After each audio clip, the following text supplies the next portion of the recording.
दोस्तों नमस्कार।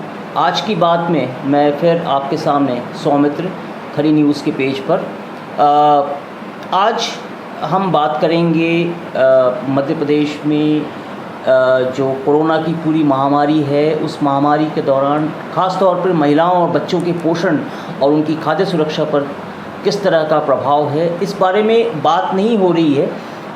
हमने देखा है इस पूरे कोरोना के लॉकडाउन के दौरान कि किस तरीके से प्रवासी मज़दूरों को पैदल या अपने अपने साधनों से अपने घर जाना पड़ा। और एक मामला ये भी आया कि शकुंतला नाम की महिला की अपने गांव से वो नासिक से सतना जा रही थी और सतना से 160 किलोमीटर पहले उनकी डिलीवरी हो गई सड़क पे ही, और उनको अपने बच्चों को उठाकर 2 घंटे के बाद में फिर 160 किलोमीटर चल के अपने घर आना पड़ा। बाद में फिर प्रधानमंत्री जी ने देश को संबोधन में कहा कि भाई अब भारत को आत्मनिर्भर हो जाना चाहिए। तो आत्मनिर्भर भारत हो ही गया था जब 13 मई को शकुंतला देवी को सड़क पर जो है अपनी डिलीवरी करवानी पड़ी थी। तो भारत तो आत्मनिर्भर हो ही गया था, लेकिन इस बारे में बात नहीं हो रही। ना तो 21 लाख करोड़ के पैकेज में बात हो रही है कि महिलाओं और बच्चों के पोषण का क्या होगा। आंगनवाड़ी और जो आशा जो कार्यकर्ता है, जिनको फ्रंटलाइन वर्कर्स कहते हैं, आज वो कोरोना की टेस्टिंग में लगी हुई हैं। तो बच्चों के पोषण का क्या हो रहा है, गर्भवती धात्री महिलाओं के पोषण का क्या हो रहा है, उनके स्वास्थ्य का क्या हो रहा है, उनके टीकाकरण का क्या हो रहा है, बच्चों के वजन की जांच आंगनवाड़ी में नहीं हो पा रही, क्या हो रहा है, इस बारे में आज हमारे साथ में जो मेहमान हैं, एक ख़ास मेहमान हैं सचिन जैन। सचिन जैन विकास संवाद के निदेशक हैं। और लेकिन आज मेरे साथ में सचिन एक मित्र के तौर पे, एक संवेदनशील पत्रकार के तौर पे, एक संवेदनशील लेखक के तौर पे और एक सामाजिक कार्यकर्ता के तौर पे हमारे साथ जुड़े हैं। तो आइए हम उनसे बात करते हैं। तो सचिन जी, पहला सवाल यही है कि कुछ मैं देख रहा हूँ कुछ इस तरीके की पुस्तिकाएं भी हैं, इसमें सामाजिक संस्थाओं और कार्यकर्ताओं की भूमिका, महामारी का इतिहास भी है। आपने ये पूरा विकास संवाद का प्रकाशन है, और साथ में ये भी है कि कोरोना और अफवाहों का वायरस, काफ़ी अफवाहें चली हैं इस बीच में। व्हाट्सएप पे ऐसा हो रहा है, वैसा हो रहा है, और हम जैसे लोगों को सोशल मीडिया पर और सरकार को भी कभी कभी ये इस बात से इनकार करना पड़ा है। लेकिन ये जो पुस्तिकाएं हैं, ये पुस्तिकाएं निकालने का और ये क्या आपके दिमाग में कैसे आइडिया आया, क्यों है, और ये किन के लिए है, क्या इनकी उपयोगिता है, थोड़ा आप इसके बारे में बताएं। देखिए, जो परिस्थितियां बनी अपने आप में अगर हम देखते हैं तो कोविड-19 का होना अपने आप में, चाहे समाज हो, सरकार हो या सामाजिक संस्थाएं हो, सभी के लिए एक तरीके का नया अनुभव रहा है, एक तरीके की अप्रत्याशित स्थिति रही है। बहुत ही असामान्य परिस्थितियों का हमने यहाँ पर सामना किया है। और इसका दूसरा संदर्भ ये भी है कि हमारी सरकार हो, समाज हो, सामाजिक संस्थाएं हों, किसी की इससे निपटने की तैयारी नहीं रही। तो ये वाली बात तो बहुत स्वाभाविक है कि हम एक तरीके से हमको अपने आप को तैयार करना था कि हम किन परिस्थितियों में काम करेंगे, किन परिस्थितियों में अपनी भूमिका को निभाएंगे। ये सवाल सब हम सामाजिक संस्थाओं के सामने ज़रूर खड़ा हुआ। कोरोना के कारण जब लॉकडाउन हुआ, और स्वाभाविक तौर पर इसके बारे में हमारी उतनी अपनी खुद की समझ भी उतनी नहीं रही है, तो सबसे शुरुआती पहल तो हम सब ने ये शुरू की कि सबसे पहले इसको समझ पाएँ कि ये कोरोना वायरस क्या है और कोविड की बीमारी क्या है। क्योंकि जब तक हम एक समझ नहीं बना पाते तो शायद हम उसके बारे में बात नहीं कर पाते, हम उन लोगों के बीच में नहीं जा पाते, उनसे संवाद नहीं कर पाते जिनके लिए हम वास्तव में काम कर रहे हैं। तो ये सोच करके कि ज़रा इसके बारे में जो सही जानकारियाँ हैं, वैज्ञानिक जानकारियाँ हैं, उन जानकारियों को जुटाया जाए, उसके बारे में थोड़ी जांच पड़ताल की जाए, और उस जानकारी को सामाजिक संस्थाओं के जो कार्यकर्ता हैं उन तक इसको लेके जाएं, युवाओं तक भी लेके जाएं, आम लोग जो हैं उन तक भी इसको लेके जाने का हम काम करें। और यही शायद हमारी भूमिका है।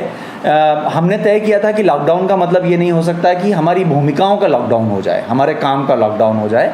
हमको अपने आप को तैयार करना था, हमको उन मानकों का और उस प्रोटोकॉल का पालन करना था जो कोविड से सुरक्षा के लिए बनाए गए थे। लेकिन इसका मतलब ये कतई नहीं था कि हम अपना काम, अपनी भूमिका को निभाना बंद कर दें।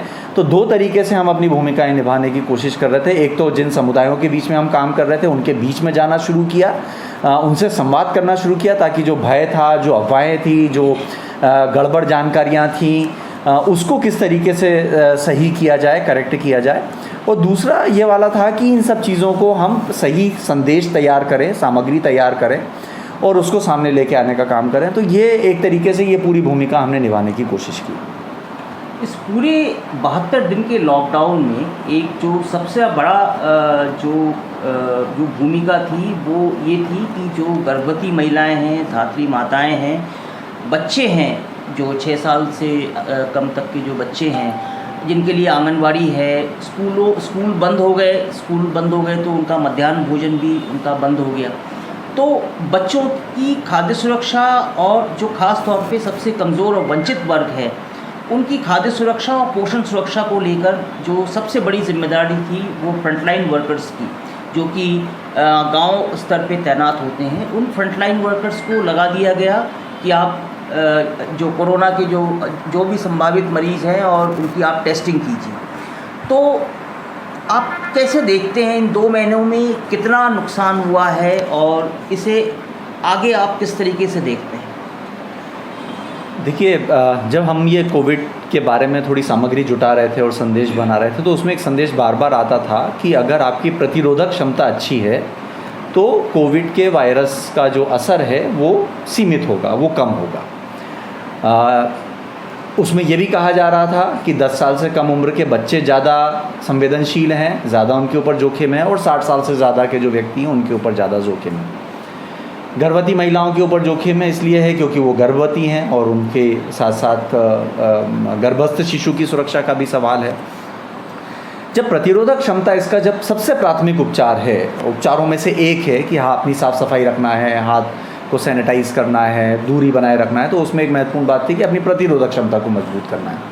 तो प्रतिरोधक क्षमता मजबूत कैसे होती है? प्रतिरोधक क्षमता मजबूत होती है खाने से, कि आपको सही तरीके का पोषण आहार मिलेगा, सूक्ष्म पोषक तत्व मिलेंगे, विटामिन सी मिलेगा, इससे आपकी प्रतिरोधक क्षमता मजबूत होगी। ये संदेश जब आप मध्य प्रदेश की वास्तविक स्थिति के ऊपर लागू करते हैं तो हमको पता चलता है कि यहाँ पर लगभग 45 लाख बच्चे कुपोषित हैं।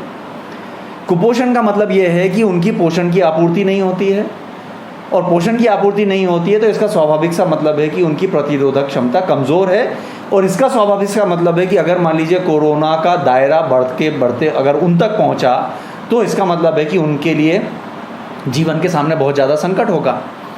तो ये पूरे मायने में हमको ऐसा लग रहा था कि सरकार बहुत जल्दी ही पोषण आहार के बारे में, गर्भवती महिलाओं की सुरक्षा के बारे में, धात्री महिलाओं की सुरक्षा के बारे में, उनके लिए पोषण आहार, उनकी प्रतिरोधक क्षमता को मजबूत करने के बारे में ज़रूर कुछ ना कुछ नई पहल करेगी, एक अपनी नीति उसको लेके आएगी। लेकिन हमको इस मामले में निराशा हुई कि तमाम जीडीपी की बात हुआ, 21 लाख करोड़ के पैकेज का बात हुआ, लेकिन उस 21 लाख करोड़ के पैकेज में 12 करोड़ बच्चे, 6 साल से कम उम्र के बच्चे, उनके लिए एक भी हिस्सा नहीं था। करीब 3 करोड़ गर्भवती धात्री महिलाएं हैं, उनके लिए कोई प्रावधान नहीं था। ये मध्य प्रदेश, भारत के संदर्भ में, अच्छा, भारत के संदर्भ में। मध्य प्रदेश में भी अगर हम देखते हैं तो लगभग 20 लाख गर्भवती धात्री महिलाएं हैं, लगभग 1 करोड़ बच्चे हैं, और उसमें से 45 लाख बच्चे जो हैं वो कुपोषण के शिकार हैं। अगर एक नज़रिए से बात करें, अगर हम ये कहते हैं कि 19 लाख से 20 लाख गर्भवती धात्री महिलाएं हैं एट ए टाइम, तो उसमें से लगभग 11 लाख महिलाएं एनीमिक हैं। तो इन परिस्थितियों में हमको ऐसा समझ में आया कि हमारा जो पूरा तंत्र है वो तंत्र 2 बिंदुओं को जोड़ करके नहीं देख रहा है कि कोविड से निपटने के लिए प्रतिरोधक क्षमता मजबूत करने की ज़रूरत है, तो हमको बच्चों और गर्भवती महिलाओं को पोषण आहार के प्रावधान की व्यवस्था करनी चाहिए, मातृत्व हक की व्यवस्था करनी चाहिए। अभी बहुत सारी महिलाएं, हमारी जो प्रधानमंत्री मातृत्व वंदना योजना है उसमें ये प्रावधान है कि आपको वो लाभ मिलेगा केवल पहले जीवित जन्म तक। तो जब ये संकट का समय है, महामारी का समय है, तो हमने क्यों नहीं ये प्रावधान किया कि नहीं, अभी ये वाली शर्त लागू नहीं होगी और जितनी भी गर्भवती धात्री महिलाएं, हम सबको प्रधानमंत्री मातृत्व वंदना योजना का लाभ देंगे। मुझे लगता है कि एक जो संवेदनशीलता की अपेक्षा थी, एक जो एम्पैथी की, समानुभूति की अपेक्षा थी, वो इसमें लागू नहीं हुआ। तो ये एक पहलू हमको समझ में आता है कि जो कोविड से निपटने के लिए जो हमारे नीति निर्माता थे, उन्होंने भारत के 11 करोड़ बच्चों और 3 करोड़ गर्भवती धात्री महिलाओं को कहीं पर कोई बहुत तवज्जो नहीं दी, अनदेखा कर दिया। दूसरा मसला इसलिए मैं महत्वपूर्ण मानता हूं कि ऐसा नहीं है कि इसके हमारे प्रमाण नहीं थे कि ये कितना संवेदनशील समूह है। इसी दौरान John Hopkins Bloomberg school of public health ने एक रिपोर्ट जारी किया, जिसको द लांसेट पत्रिका ने प्रकाशित किया, कि हमारी जो 48 संवेदनशील सेवाएं हैं, चाहे वो IFA टैबलेट देना हो, चाहे वो आयरन का सप्लीमेंटेशन अतिरिक्त हो, चाहे टीकाकरण होना हो, चाहे वो डिलीवरीज़ के दौरान प्रिकॉशन लेने की बात हो, इंस्टीट्यूशनल डिलीवरीज़ की बात हो, सिजेरियन ऑपरेशंस करना हो, तो ऐसी 48 सेवाओं के बारे में उन्होंने बात किया। उसने कहा कि अगर भारत में अगर ये 50% भी अगर ये सेवाएं प्रभावित हों, तो भारत में हर महीने 50,000 बच्चों की अतिरिक्त मृत्यु होगी और लगभग 2,500 गर्भवती धात्री महिलाओं की अतिरिक्त मृत्यु होगी। यानी कि 6 महीने में 3 लाख बच्चों की मृत्यु होगी और लगभग 15,000 गर्भवती धात्री महिलाओं की मृत्यु होगी। ये तो हमारे पास एविडेंस अवेलेबल था, बहुत बड़ा आंकड़ा, बहुत। और यहाँ पर 50% नहीं, यहाँ पर लगभग 100% सेवाएं रुक गई। तो जब 50% में ये आशंका व्यक्त की गई थी अध्ययन के जरिए से, तो अंदाज़ा लगाइए कि बाकी के स्तर पर जब 100% सेवाएं रुक जाएंगी तो क्या होगा। वो सेवाएं अब रिवाइव होना शुरू होंगी, उससे शायद स्थितियाँ बदलेंगी। लेकिन इसका दूसरा मसला, दूसरी चुनौती ये है कि चूँकि इस दौरान हमारा जो पूरा डेटा मैनेजमेंट है, हमारा जो मैनेजमेंट इंफॉर्मेशन सिस्टम है, जो मॉनिटरिंग मैकेनिज़्म है, चूँकि वो भी लगभग पूरी तरीके से विराम में था, उसका भी लॉकडाउन हुआ था। थोड़ा सा मैं रोकूंगा। एक MIS होता है, जिसको जो फ्रंटलाइन वर्कर्स हैं, रोज़ की जो गतिविधियां होती हैं, उन्होंने कितने बच्चों का वज़न लिया, कितने बच्चों को IFA आयरन की गोलियां खिलवाई, कितने बच्चों का टीकाकरण हुआ, ये सारी इन्फॉर्मेशन उसी समय भेजी जाती हैं, वो फीड होती है और ऑनलाइन वो डिस्प्ले होती है। और ये NRHM जो नेशनल रूरल हेल्थ मिशन है, तो इसकी वेबसाइट पर ये नज़र आती है जी। तो ये वाला चूँकि पूरी सर्विसेज डिफंक्ट थी, तो MIS भी नहीं हो रहा था। तो समस्या ये है कि कम से कम मृत्युओं के बारे में बहुत सही जानकारी हमको मिल पाएगी कोविड पश्चात समय में। इस मामले में भी थोड़ी शंकाएं बहुत मौजूद हैं हमारे सामने कि वो उसके बारे में हमको पता नहीं चल पाएगा। और लगातार इस दौरान एक हमारी कोशिश रही है कि किसी भी तरीके से, जैसे सार्वजनिक वितरण प्रणाली से ये तय किया गया कम से कम कि जिनका नाम राशन कार्ड में है या जिनका नाम राशन कार्ड में नहीं है, उनको अतिरिक्त राशन दिया जाएगा, निःशुल्क राशन दिया जाएगा, ये सारी व्यवस्थाएं की गई। तो इसका मतलब है सरकार को इतना तो एहसास था कि इससे खाद्य असुरक्षा की स्थिति पैदा होगी। लेकिन हम ये समझने में नाकाम हो रहे हैं कि गर्भवती महिलाएं और बच्चों के बारे में पोषण के संकट को भांपने में हम क्यों नाकाम रहे। ये एक सबसे बड़ा सवाल अनुत्तरित है, अभी भी उसको हमको कहीं ना कहीं देखने की ज़रूरत है। और मुझे लगता है कि एक सबसे बड़ी चुनौती जो हमारी दिख रही है वो ये है कि जिस तरीके का राजस्व का संकट सरकारों के सामने है, तो एक दूसरा जो हमको संकेत मिल रहे हैं कि इस राजस्व के संकट के कारण जो सरकारी खजाने में जो भी सरकार आंकड़ा दे रही है, कल परसों ये आंकड़ा आ रहा था कि मध्य प्रदेश को लगभग 26,000 करोड़ रुपए के राजस्व का नुकसान हुआ है। तो हमको ये डर है, हमको ये अपने आप से सवाल पूछना होगा कि ये जो राजस्व का नुकसान सरकार को हुआ, तो इसकी भरपाई कहीं बच्चों के पोषण आहार या गर्भवती धात्री महिलाओं को मिलने वाली सेवाओं से तो नहीं होगी। कहीं उन सेवाओं को तो उनसे तो समझौता नहीं किया जाएगा, क्योंकि इसलिए देखना पड़ेगा कि इन 2 महीनों में सरकार ने पोषण आहार के लिए जो पैसा खर्च करना था, जो स्वयं सहायता समूहों को पैसा दिए जाना था, उसके संकेत तो इन पिछले 2 महीनों के ये है कि उन स्वयं सहायता समूहों को वो पैसा नहीं पहुंचा है। तो इससे एक आशंका ये पैदा होती है कि ये जो संकट है, इससे किसी का कोई मानने से कोई गुरेज नहीं है, कोई किसी तरीके की कोई हम उसको नकार नहीं सकते कि इसके कारण से संकट आया है।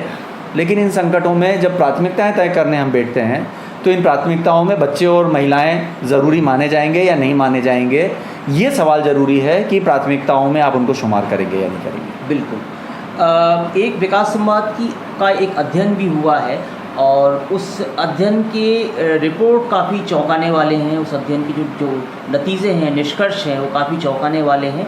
और वो अध्ययन इसी मुद्दे पे हुआ है कि जो स्व सहायता समूह हैं, जो कि खाना बनाने का या बच्चों को पोषण आहार देने की व्यवस्था जिनके ऊपर आयद होती है मध्य प्रदेश में, उनका क्या, उसमें क्या भूमिका रही पूरे लॉकडाउन में, उनको किस तरीके की परेशानियां आई और उसका क्या नतीजा जो बच्चे हैं और जो महिलाएं हैं उनकी पोषण पे पड़ा, ये इस पे थोड़ा सा बताइए। तो इसका ये जो हम लोगों ने अध्ययन 6 जिलों में किया, जो सबसे ज़्यादा कुपोषण या मातृत्व स्वास्थ्य को लेकर के संवेदनशील जिले हैं, और उससे एक चीज़ हमको ये समझ में आई कि गर्भवती और धात्री महिलाएं हैं जिनको लगभग 3000 कैलोरी का पोषण आहार मिलना चाहिए, जिनको कैल्शियम अतिरिक्त मिलना चाहिए, आयरन, फॉलिक एसिड मिलना चाहिए।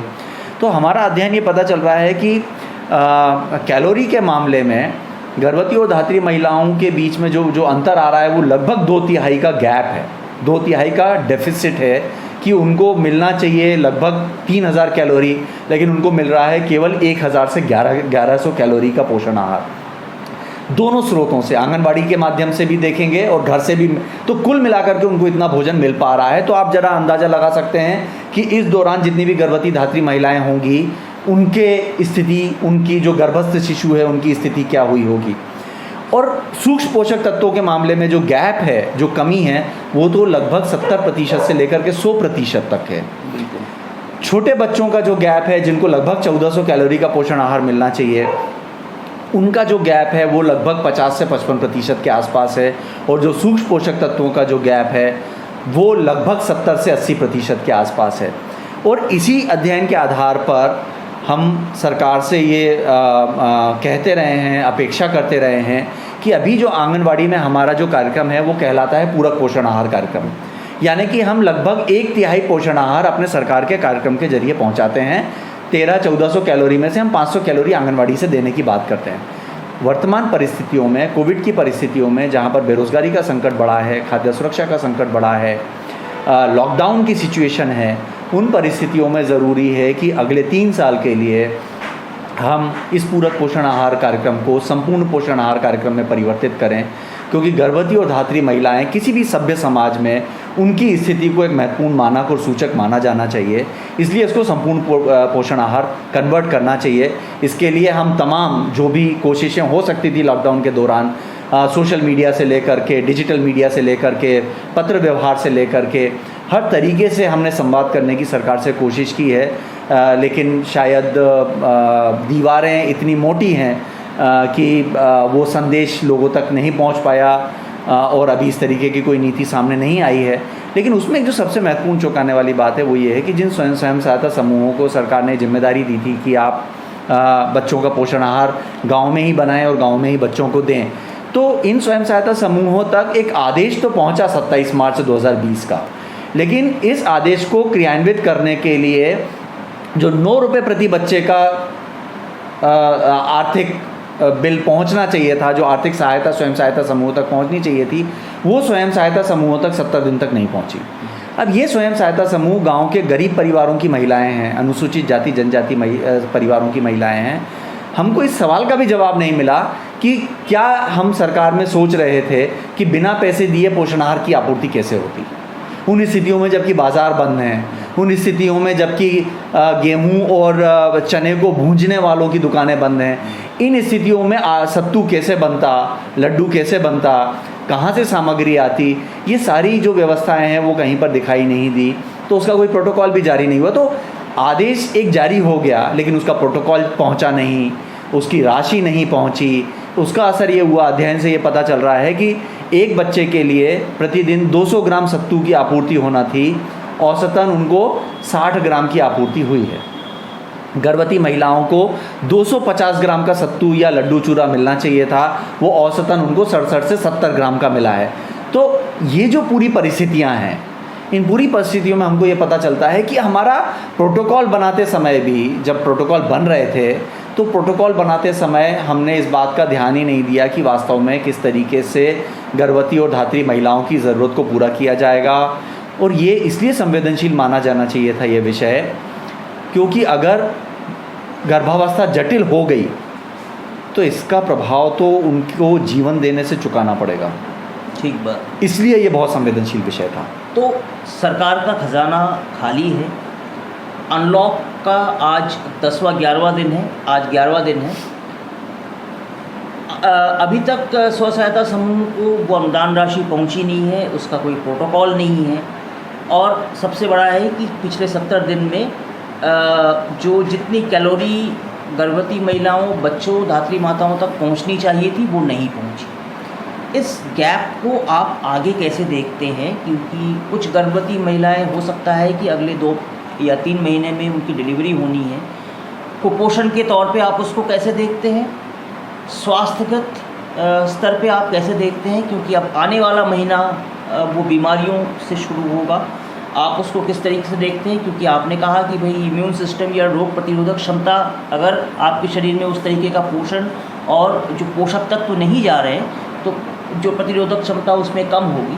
तो आप कैसे देखते हैं इस आगे के पूरे प्रोजेक्ट, और कितना खतरनाक है? अगर आप कुछ हमको एक अंदाजन आंकड़ों में बता सकें कि सरकार की ये बेरुखी या अनदेखी कितनी भारी पड़ने वाली, कितनी कीमत चुकानी पड़ेगी? देखिए, सबसे बड़ा मसला ये है कि अभी हम सब कह रहे हैं कि अनलॉक होना शुरू हो गया है। स्कूलों के बारे में आपने बहुत बात सुनी होगी, स्कूल खुलें नहीं खुलें, खुलेंगे तो कैसे खुलेंगे, बच्चों का व्यवस्था क्या होगी। हमने अभी तक 11 करोड़ बच्चों को सेवाएं देने वाली आंगनवाड़ी कार्यक्रम के बारे में कोई चर्चा नहीं सुनी। मीडिया में भी नहीं है, सरकार में भी नहीं है, सेवा प्रदाताओं में भी नहीं है। ये सेवाएं मिलेंगी या नहीं मिलेंगी? अगर मिलेंगी तो उसका प्रोटोकॉल, उसका मैकेनिज़्म क्या होगा? अगर आंगनवाड़ी केंद्र नहीं खुलेंगे तो क्या वृद्धि निगरानी नहीं होगी? क्योंकि अगर वृद्धि निगरानी आंगनवाड़ी केंद्र में नहीं होगी, मैं आपको ये बताना चाहूँगा कि आंगनवाड़ी केंद्रों में हर महीने बच्चों का वज़न लिया जाता है ताकि ये पता चल सके कि पिछले महीने की तुलना में बच्चे का वज़न बढ़ा या कम हुआ या स्थिर है। पिछले 3 महीनों से ग्रोथ मॉनिटरिंग बंद है तो हमको ये पता ही नहीं है कि बच्चे की स्थिति जो है वो उसकी वृद्धि हो रही है या नहीं हो रही है, उसका वज़न बढ़ रहा है या नहीं बढ़ रहा है, उसको कोई बीमारी तो नहीं, उसको कोई बीमारी तो नहीं है, उसको रेफरल की ज़रूरत तो नहीं है। अभी की स्थिति में जो मुझे एक सरकारी अधिकारी ने बताया, मध्य प्रदेश में 300 से ज़्यादा एनआरसीज़ हैं जिसमें लगभग 7000 के आसपास बेड्स हैं जिसमें गंभीर कुपोषित बच्चों को भर्ती किया जाता है। कोविड के पहले लगभग 70% बेड वहाँ पर भरे होते थे, अति गंभीर कुपोषित बच्चों का वह उपचार हुआ करता था, यानी कि लगभग 4 से 5000 बच्चे एनआरसी में भर्ती होते थे। 1 जून की स्थिति में मध्य प्रदेश के एनआरसी में 7000 बेड्स में से केवल 12 बेड्स भरे हुए थे। तो क्या कोविड में अति गंभीर कुपोषित बच्चे खत्म हो गए या रहे नहीं, अति गंभीर कुपोषण खत्म हो गया? और अगर नहीं है तो वो अति गंभीर उनकी निगरानी कहाँ है? बिल्कुल। और चूंकि डेटा मेंटेन नहीं हो रहा है, रिकॉर्ड नहीं हो रहा है, तो हमको बहुत डर है कि डेटा फजिंग किया जाएगा और जिसके कारण से वास्तविक स्थिति हमारे सामने नहीं आ पाएगी। हम ये इनकार नहीं कर रहे हैं कि कोविड के कारण स्थिति गंभीर है, लेकिन आपने आज तक स्कूल के बारे में सेंट्रल लेवल पर सीबीएसई, एनसीईआरटी सबने बात करना शुरू कर दिया। आईसीडीएस का प्रोटोकॉल कहाँ है? पोषण आहार का प्रोटोकॉल कहाँ है? क्या पूरी संवेदनशीलता जो है वो हमने होम कर दी है, पूरी उसको त्याग दिया है कि हम इस मामले में ध्यान ही नहीं देना चाहते हैं? ना मीडिया बात करना चाहता है, ना सरकार बात करना चाहती है। छोटा नंबर नहीं है, एट ए टाइम 3 करोड़ गर्भवती धात्री महिलाएं और 11 करोड़ बच्चे हैं 6 साल से कम उम्र के जिनको पोषण आहार की ज़रूरत है, और जिनके बारे में अगर हम बात करते हैं तो इमीडिएटली ये होता है कि उसका खंडन जारी किया जाता है, उसके मामले में नोटिस जारी कर दिए जाएंगे, आपको कह दिया जाएगा कि आप सरकार की छवि खराब करने का काम कर रहे हैं।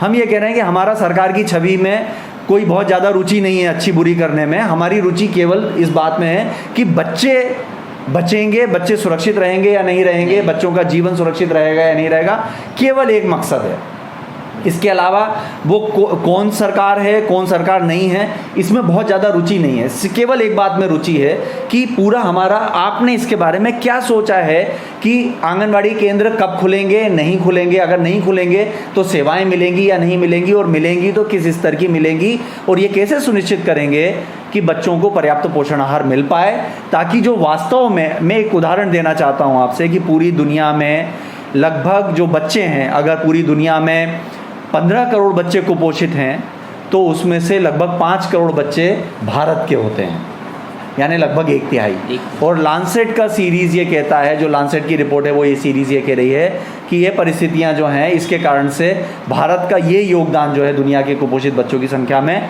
बहुत तेज़ी से बढ़ेगा। तो ये पूरे संदर्भ में हमको ये देखना चाहिए कि हम एक संवेदनशीलता का परिचय भी किस तरीके से देते हैं और उस संवेदनशीलता को वास्तव में धरातल पर स्थापित कैसे करते हैं, ये वाला प्रश्न हमारे सामने बहुत चुनौतीपूर्ण होना चाहिए। इसलिए मैं ये कह रहा हूँ कि जो 3 पॉइंट सबसे महत्वपूर्ण है कि तत्काल गर्भवती महिलाओं, धात्री महिलाओं और बच्चों के संदर्भ में एक प्रोटोकॉल जारी किया जाए, संपूर्ण पोषण आहार कार्यक्रम जारी किया जाए, पूरक पोषण आहार कार्यक्रम से काम नहीं चलेगा, इसको जारी किया जाए। और तीसरा चीज़ जो हम एक सबसे बड़ा दुष्परिणाम भोग रहे हैं वो ये है कि हम पिछले 10 सालों से लगातार एक बात की मांग सरकार से कर रहे हैं कि community based management of nutrition का प्रोटोकॉल जारी किया जाए। अगर हम पहले से community based management of protocol का कार्यक्रम लागू किए होते तो हर गांव में हमारे पास एक सशक्त कम्युनिटी ग्रुप होता, आत्मनिर्भर एक समझ होती, हमारा पोषण का प्रोटोकॉल होता, और आज हम इमीडिएटली एक प्रोटोकॉल जारी करने, एक कम्युनिटी बेस्ड न्यूट्रिशन प्रोग्राम जारी करने के स्थिति में अभी होते। मैं उदाहरण इसलिए देना चाहता हूँ इस बात का, हम लगातार ये कह रहे हैं कि पोषण की आपूर्ति स्थानीय महिला समूहों के जरिए, स्थानीय SHGs के जरिए होनी चाहिए थी। मैं आपको इस बात का उदाहरण देना चाहता हूँ कि मध्य प्रदेश में जब 14 तारीख को आंगनवाड़ी बंद करने के आदेश दिए गए, 17 तारीख को पोषण आहार कार्यक्रम में ये कहा गया कि अब गांव के स्वयं हमको रेडी टू ईट फूड ही देना होगा, ये कहा गया, और फिर 27 मार्च को ये आदेश दिया गया कि ये रेडी टू ईट फूड जो है वो SHG सप्लाई करेंगे। इसके पहले तक हमारे यहाँ पर कंपनियों के ज़रिए पोषण आहार सप्लाई करने की व्यवस्था है। सरकार की बड़ी रुचि होती है कंपनियों में, क्योंकि उसमें बड़ा आसान मामला रहता है, क्योंकि आपको एक ही यूनिट के साथ कोऑर्डिनेट करना होता है, आपको कम्युनिटी में बहुत रुचि नहीं होती है। जैसे ही लॉकडाउन हुआ, आप कल्पना कीजिए कि मध्य प्रदेश के जो पोषण आहार आपूर्ति करने वाले प्लांट थे, कंपनियां थी, वो 1 हफ्ते के भीतर बंद हो गए। और 1 हफ्ते के भीतर आपको जाना पड़ेगा समुदाय के बीच में, स्वयं सहायता समूहों के बीच में, क्योंकि वो स्थानीय स्तर पर थे, ट्रांसपोर्टेशन का कोई दिक्कत नहीं था, स्थानीय सामग्री का दिक्कत नहीं था। तो आपको संकट में, कहते हैं ना कि संकट में ही सही रणनीति की और सही संस्थान की पहचान होती है। तो इस संकट में आपको स्वयं सहायता समूह का महत्व समझ में आया। हम ये कह रहे हैं कि community based management of malnutrition का प्रोग्राम अगर पहले से सरकार ने अपनाया होता तो कौन गर्भवती महिलाएं हैं, कौन कुपोषित बच्चे हैं, किसको कितना पोषण आहार मिल रहा है कि नहीं मिल रहा है, ये सारी व्यवस्थाएं हम 24 घंटे में लागू कर पाने की स्थिति में आ सकते थे। हम नहीं आ पाए क्योंकि हमने, हमारे ICDS सिस्टम ने, हमारा न्यूट्रिशन पॉलिसी बनाने वालों ने कभी भी समुदाय की ताकत में, सामुदायिक संस्थाओं में विश्वास ही नहीं किया, और उसका परिणाम, दुष्परिणाम हमने इन 2-2.5 महीनों में भोगा है कि सरकार ने पूरी तरीके से इस विषय को जो है एक तरीके से त्याज्य मान लिया, उसको छोड़ दिया, उसके नज़रअंदाज कर दिया, उसकी उपेक्षा कर दी। लेकिन इसका परिणाम से तो हम मुंह नहीं मोड़ पाएंगे। जितनी मैटरनल डेथ्स होंगी, जितनी कॉम्प्लिकेटेड डिलीवरीज होंगी, जितने न्यूबॉर्न डेथ्स होंगे और जितने कुपोषण के कारण डेथ्स होंगे, हम उन परिणामों से पलट नहीं सकते। और यही हमारा दुर्भाग्य होगा कि अगर हमने तत्काल अभी community based management of malnutrition के पॉलिसी को अडॉप्ट नहीं किया तो शायद इसके और ज़्यादा दुष्परिणाम हमको आगे भोगने होंगे। तो दोस्तों, देखा आपने एक बहुत बड़ा एक संख्या है, और उस संख्या में गर्भवती, धात्री महिलाएं, बच्चे वो छूट गए हैं। सरकार ने उनको छोड़ दिया है, उनको अनदेखा कर दिया है, नज़रअंदाज कर दिया है, और इस पर कोई बात नहीं हो रही है। इस पर कहीं किसी भी विमर्श में ये मुद्दा नहीं है। आप हमारे साथ में जुड़े इस वीडियो को आप और भी कई प्लेटफॉर्म पे आप देख पाएंगे, यूट्यूब पे तो ये है ही है। उसके अलावा अगर आपको जो विकास संवाद संस्था ने जो ये पूरा जो बुकलेट्स वगैरह बनाया है, ये आपको परिस्थिति को समझने में मदद करेगा ज़मीनी तौर पे कि क्या स्थिति है और इसका क्या प्रभाव पड़ा है, उसको समझने में उसको आपको काफ़ी मदद करेगा। तो आप अगर ये चाहें तो इसका लिंक भी हम आपको उपलब्ध करा देंगे इस वीडियो के साथ में, तो आप इसको कर सकते हैं। तो आप हमारे साथ में जुड़े, इसके लिए बहुत बहुत नमस्कार।